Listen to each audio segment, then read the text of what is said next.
Commentary. Once upon a time, there was a king. But this king was more like a prime minister. He only had 5 years to be in office. He could do whatever he wanted to do. But the catch is, at the end of 5 years, he had to go to a deserted island and spend the rest of his life there alone. This happened generation after generation. There was a young boy who decided he wanted to be a king. Everyone told him not to do that.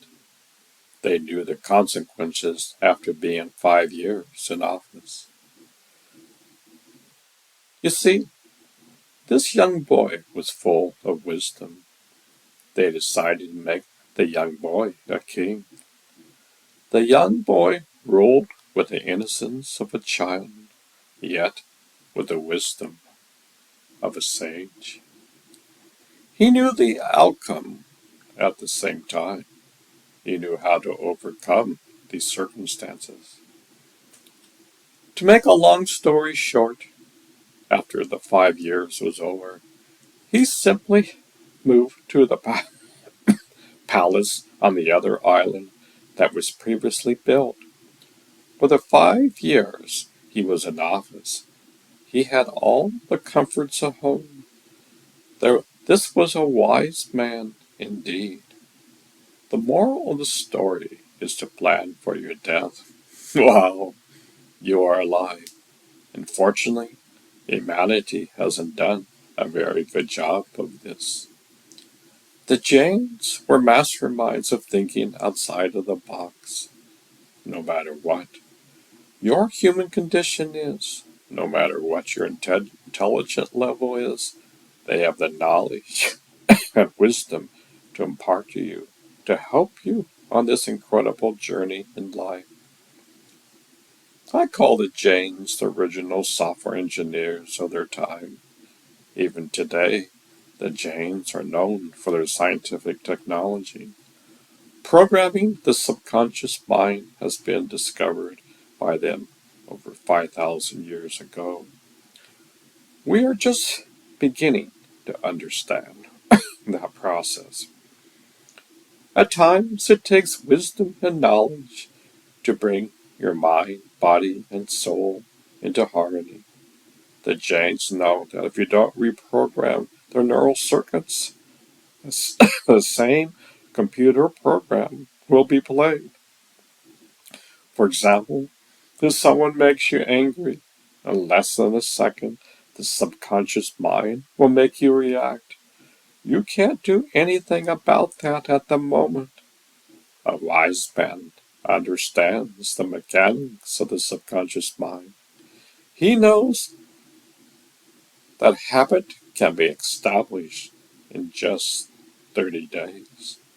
The Jains have a few angles to help alleviate negative emotions along the way. Here are a few. When we understand that your soul, or, or, or as Jains call Jiva, has never been created nor destroyed, one begins to see that life is like a video game. Curveballs will be thrown your way. The goal is to see that everything changes externally in your life and nothing remains the same. One who tries to control life, I have life controlling you. You will have an unhappy life if you try to control your life.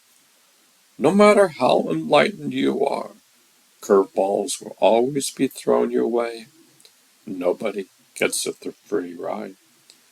If you identify and experience your soul moment by moment, one can over time reprogram your subconscious to be identified with the qualities of the soul. Infinite peace, bliss, compassion, and tolerance are part and parcel of who you are. If one identifies itself more with being a soul, which is your true nature, instead of the human body, one can slowly overcome the obstacles in life.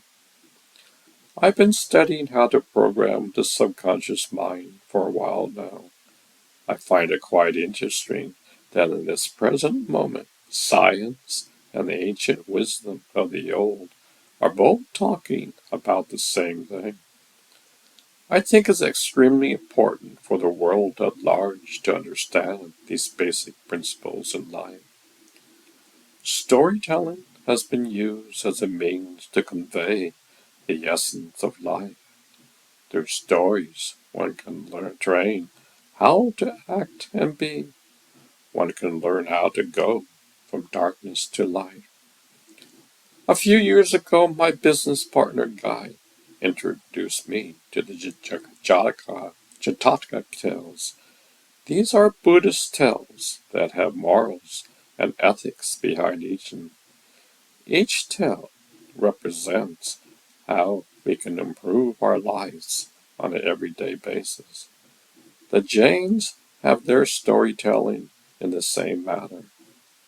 Recently, I saw a great conversation between a Jain and a Buddhist. Both of them were on the same wavelength, going back thousands of years. It seems like the foundation for both was so similar. It was so eerie to see. These two major religions have been talking about reprogramming yourself to go from darkness to light.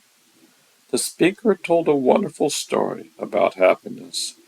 Earlier in her career, she developed hardware that was about the size of a cell phone today. It was quite an accomplishment for its time. Kudos to her, yet the kind of happiness is short-lived. Today, everyone has a cell phone. Not a big deal, but back then it was. External happiness is like a wave. It comes in and then goes out to the sea, to where they came from. All external happiness someday will disappear like a thief in the night. We can't hold on to it. The mind would love to do that for you.